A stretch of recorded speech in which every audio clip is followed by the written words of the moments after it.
Salut, bienvenue sur la chaîne de mon beau fauteuil, c'est Cécile le tapissier. Aujourd'hui, je voudrais te parler d'une question assez intéressante que l'on m'a posée. On m'a demandé ce qu'il faut pour installer un atelier de tapissier. Est-ce qu'il faut avoir quelque chose de spécifique dans son atelier? Comment prévoir la dimension? Comment prévoir la surface? Comment prévoir l'équipement? Donc on va parler de ça aujourd'hui et tu vas voir, j'ai un avis très singulier sur la question. Tout d'abord, si tu te demandes aujourd'hui ce que tu vas pouvoir mettre dans ton atelier et comment est-ce que tu vas l'installer, ça veut dire que tu as déjà fait un pas énorme dans ton projet. Tu prévois de te mettre à ton compte et d'ouvrir ton atelier perso.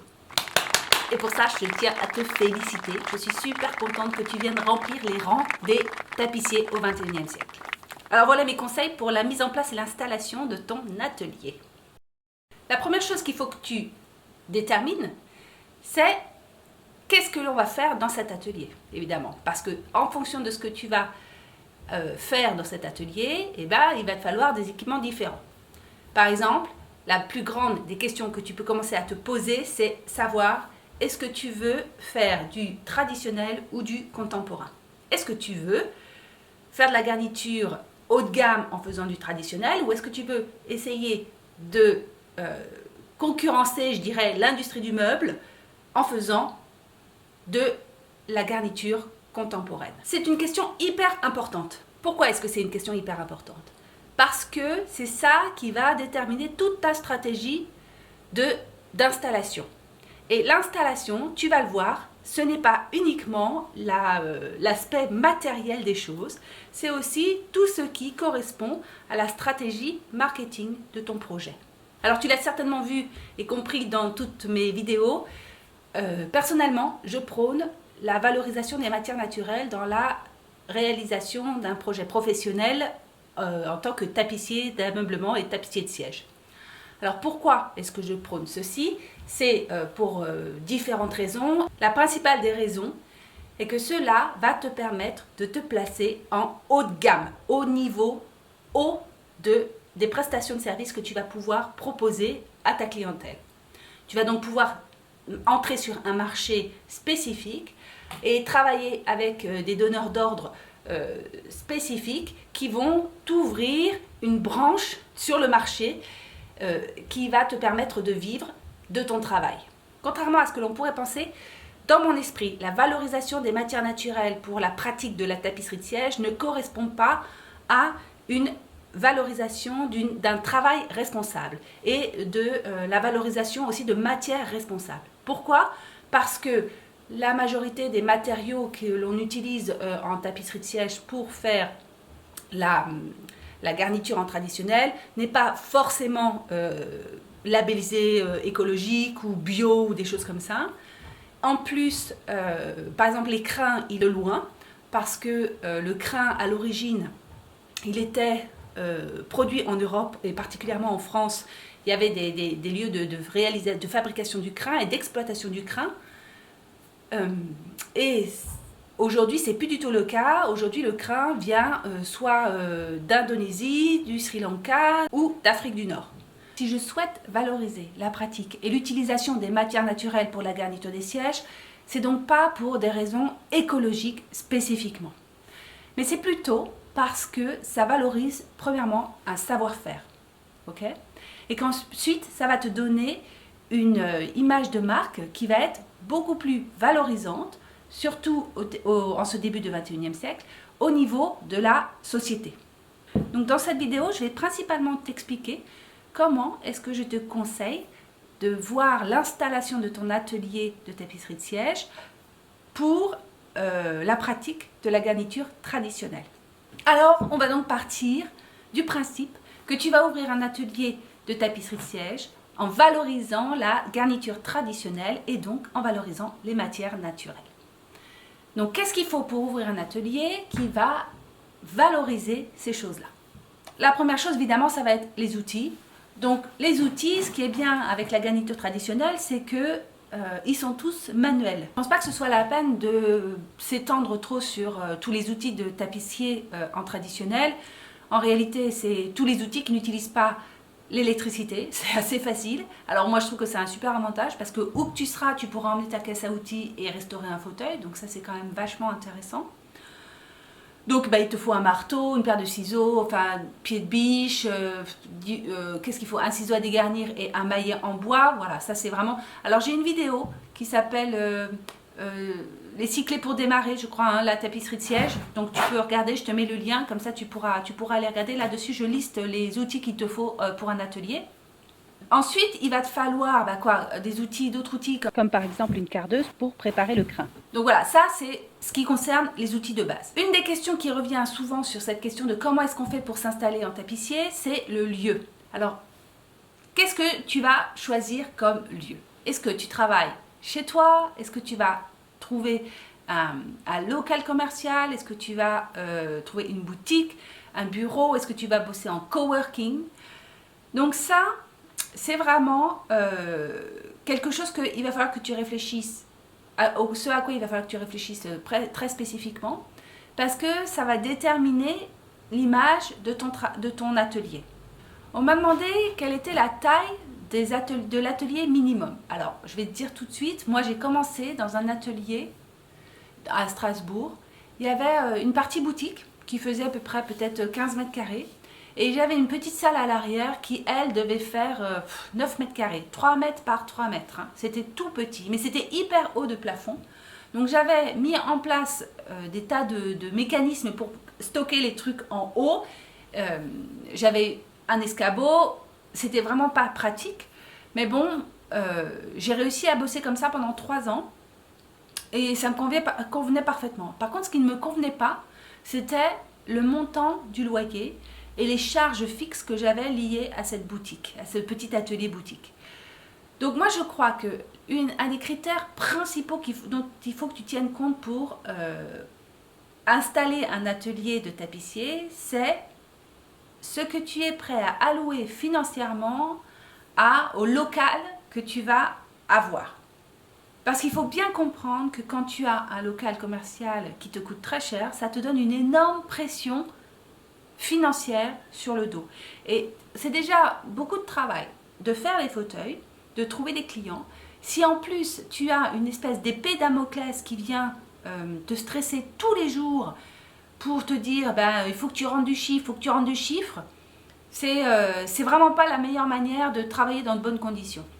Donc, si tu décides de t'installer en tapissier et que particulièrement si tu fais une reconversion professionnelle, il faut vraiment que tu mettes de ton côté tout ce qui va te permettre de travailler dans des conditions sereines et agréables pour ne pas te retrouver dans un stress comme ça a pu l'être par le passé. Alors, un troisième point serait de penser à l'équipement qu'il te faut. Alors, je distingue les outils et l'équipement. Parce que les outils, c'est quelque chose que tu vas pouvoir transporter partout, avoir dans une petite mallette et emmener partout.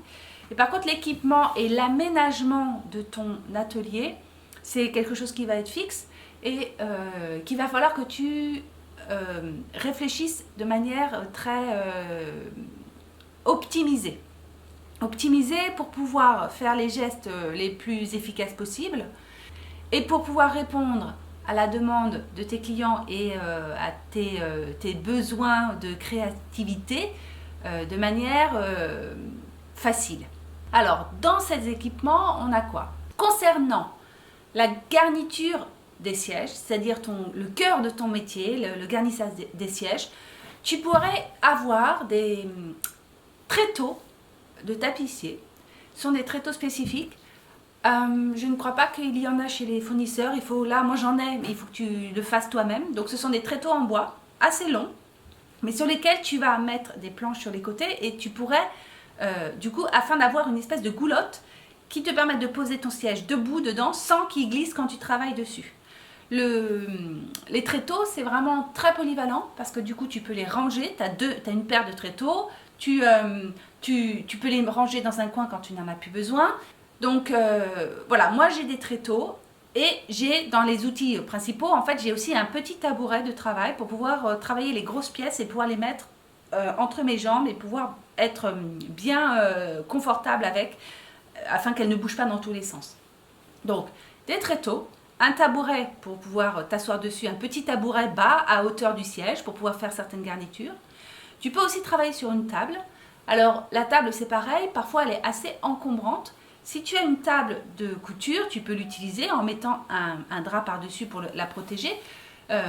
Et tu peux aussi imaginer lui mettre des roulettes afin qu'elle puisse se déplacer là où tu as besoin pour, selon la place que tu as. Ça dépend tout le temps de la place que tu as pour cet atelier. Ensuite, il y a la partie couture et découpe des tissus. Donc dans la partie couture et découpe des tissus, il va te falloir une machine à coudre. L'idéal, c'est d'avoir une machine professionnelle. Donc tu peux en trouver d'occasion. Tu vas dépenser entre 200 et 300 euros pour une machine à coudre industrielle d'occasion, un peu ancienne mais qui fonctionne parfaitement bien. Tu vas trouver de ça dans les petites annonces sans problème. Il va te falloir aussi une table de coupe pour pouvoir y mettre les tissus pour que tu vas devoir travailler et pour couper, pour mettre à plat sur tes fauteuils. Alors l'idéal c'est d'avoir une table suffisamment grande pour pouvoir y mettre le tissu sur sa largeur. Donc au moins 1m40, 1m50 pour être vraiment confortable, c'est vraiment l'idéal. La laisse des tissus est en général de 140, donc si tu as 1m50 de taille de table, c'est vraiment bien. Donc une table de 1m50 par 1m50, ça c'est carrément super parce que du coup tu vas vraiment pouvoir par exemple couper en une seule fois le tissu pour l'assise d'un fauteuil ou d'une banquette. D'ailleurs au sujet des tables, tu peux utiliser, c'est vrai j'avais ça dans mon tout petit atelier à l'époque, je mettais ça dans une partie de la partie boutique. J'avais une table de ping-pong. Ça c'est vachement intéressant parce que d'abord elles sont sur roulette, donc on peut les déplacer comme on veut, elles sont légères et tu peux la refermer et l'ouvrir à ta guise. Tu peux n'ouvrir qu'un battant si tu as besoin. Donc ouais, la table de ping-pong c'est vraiment intéressant comme équipement et ça permet vraiment de faire office de table de coupe, de découpe de tissu de manière optimum. C'est pareil, des tables de ping-pong tu peux évidemment en trouver d'occasion sans que ça te coûte très cher. Moi, j'ai toujours pour habitude de ne pas avoir de choses qui me coûtent trop cher pour le fonctionnement de mon atelier. Ce sur quoi il faut mettre le prix, c'est sur les matières premières et sur les outils de base. Tout ce qui est équipement de l'atelier, c'est-à-dire table, tréteau, toutes ces choses-là, tu peux tout à fait te débrouiller avec des choses d'occasion et des choses que tu vas un petit peu remettre en état ou ajuster et adapter à ta situation.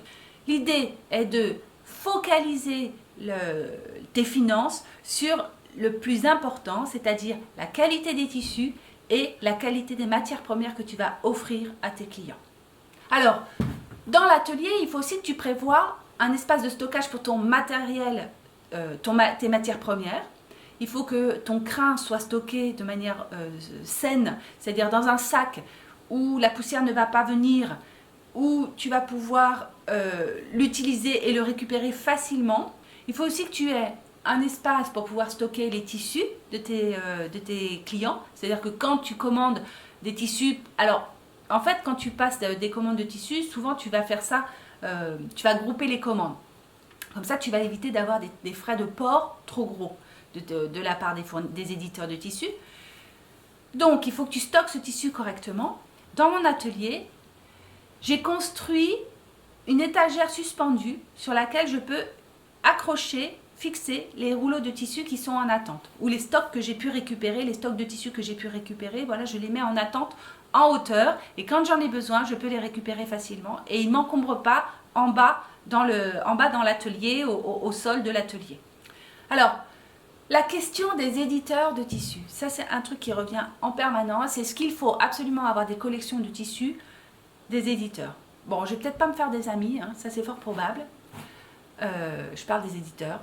J'adore les éditeurs de tissus. Mais par contre, je n'aime pas du tout la pratique qui est mise en place pour les collections de tissus.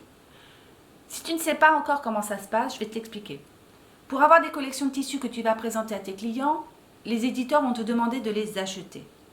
Le problème, c'est que, en fait, il y a plusieurs problèmes. La première chose, c'est que ça coûte vraiment très cher. Selon les éditeurs, tu vas avoir des choses plus ou moins intéressantes et surtout les collections, elles sont petites ou grandes, mais de toute façon, ça coûte vraiment très cher. Donc c'est un budget énorme à mettre en place, surtout au début quand tu démarres. Si tu veux avoir suffisamment de collections, tu vas vraiment avoir beaucoup de difficultés en fait, ou alors il faut vraiment falloir mettre beaucoup d'argent au démarrage de ton entreprise, ce que je ne te conseille absolument pas. Le problème des collections est qu'elles sont renouvelées tous les ans. Et donc il y a des éditeurs qui te vendent des collections et au bout d'un an, ils te disent « Ah bah cette collection, c'est terminé, on ne la fait plus, donc tu ne peux plus la commander. » Donc tu as dépensé peut-être 300, 400, 500 euros dans des collections de tissus qui sont au bout d'un an complètement obsolètes. Donc vraiment, moi je pense que c'est une manière, une très grosse manière de mettre en péril ton atelier et surtout de commencer avec ça, c'est pas du tout une bonne idée. Parce que au démarrage, tu ne sais pas forcément ce que tu vas avoir envie de travailler et quand tu commences à travailler avec des clients pour la première fois, tu découvres, même si tu as une stratégie de démarrage dans ton entreprise, tu découvres quand même comment tu vas présenter les choses aux gens et ce que tu vas finalement avoir envie de leur proposer. Donc les collections de tissus que tu vas acheter, en tout cas ça m'est arrivé, j'avais acheté des collections de tissus parce que l'éditeur il m'a dit « Ah oui, oui, ça c'est vachement bien, ça se vend vachement bien », sauf que à terme je me suis rendu compte que ça ne correspondait pas du tout à ce que j'avais envie de travailler et ça ne correspondait pas non plus du tout à l'image marketing que je voulais véhiculer.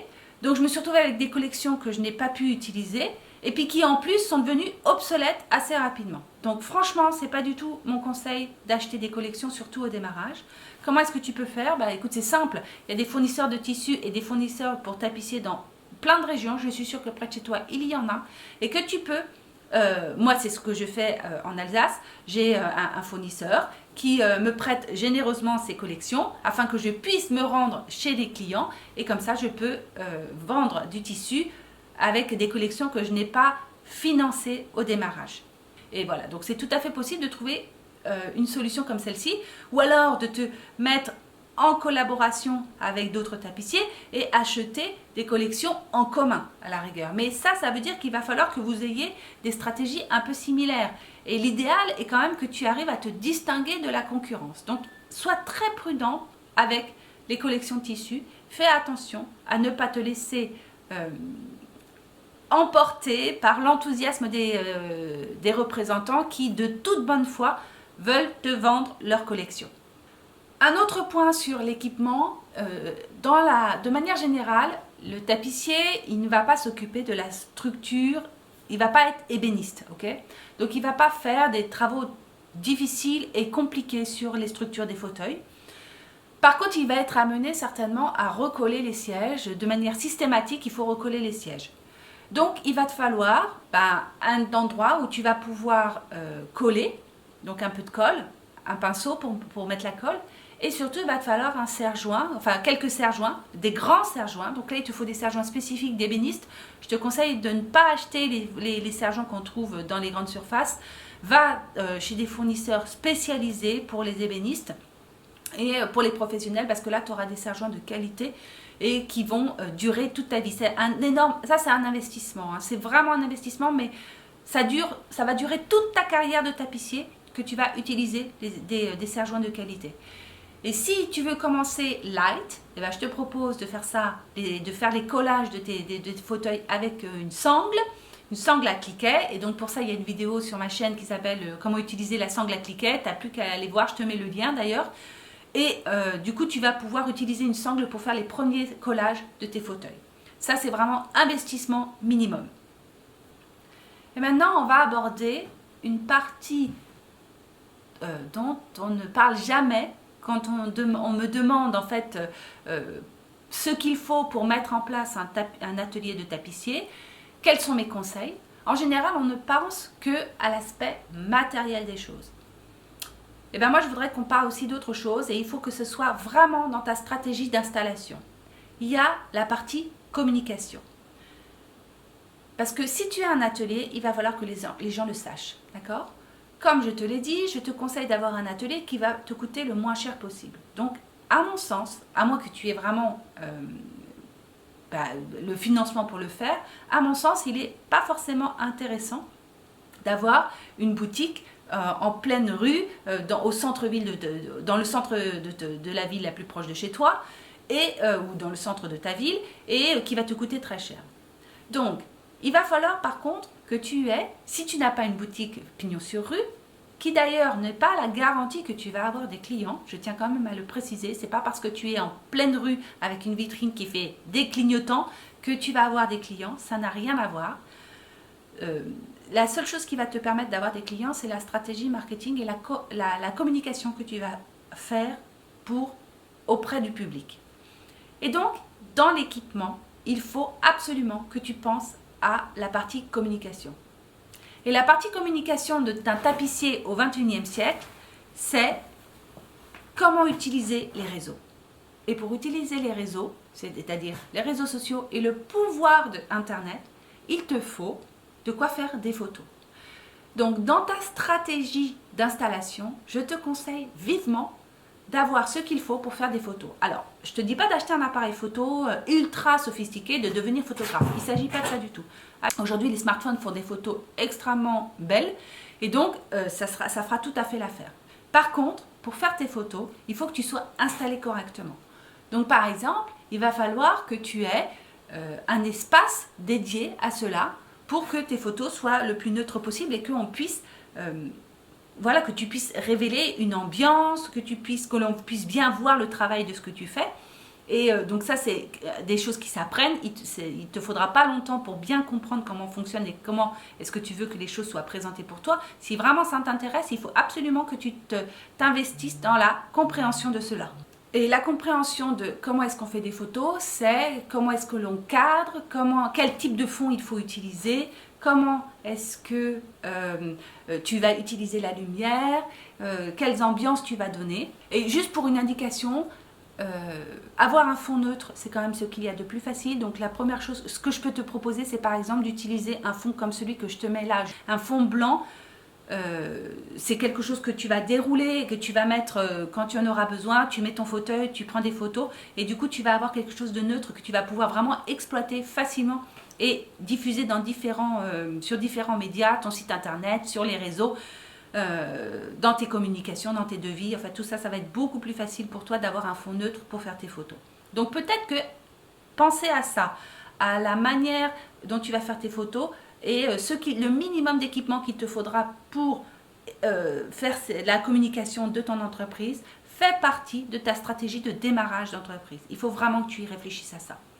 Et puis pour finir, je te l'ai dit au tout début de cette vidéo, je vais te dire ce que moi je mettrais dans les choses essentielles et peut-être même, je pense que c'est la première chose qu'il faut mettre en place quand tu veux ouvrir un atelier.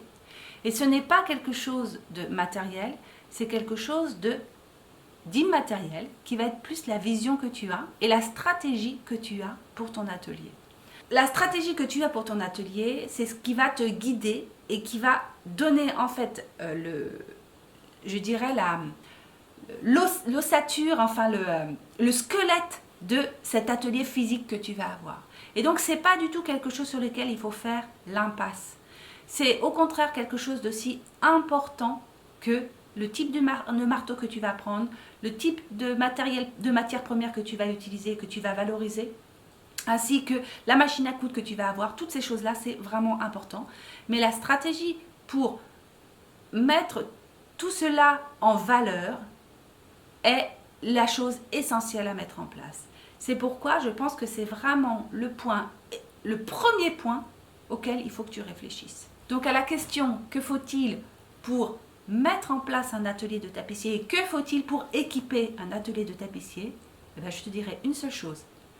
Pour commencer, c'est une stratégie. Avec la stratégie, tu vas aller hyper loin. J'ai d'ailleurs une vidéo qui parle de ça, de l'importance d'avoir une stratégie. Je te conseille d'aller la regarder. Oui, avoir un atelier, c'est hyper important. Un atelier physique dans lequel tu vas pouvoir travailler. Mais il faut absolument que tu gardes en tête que la stratégie n'est pas une annexe à cet atelier, n'est pas quelque chose d'optionnel. C'est quelque chose au contraire qui doit être considéré comme un équipement dans ton atelier.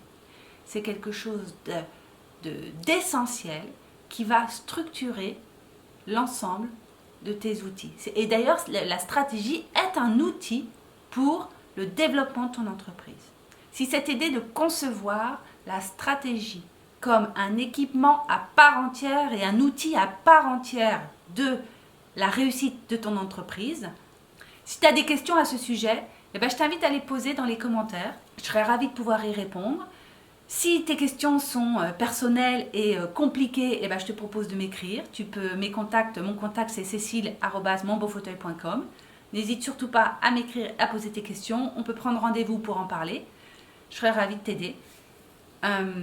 Donc voilà, j'espère que j'ai été assez complète et claire sur tout ceci. Il y a d'autres vidéos sur la chaîne qui parlent de la stratégie et de la manière de mener une entreprise artisanale au XXIe siècle.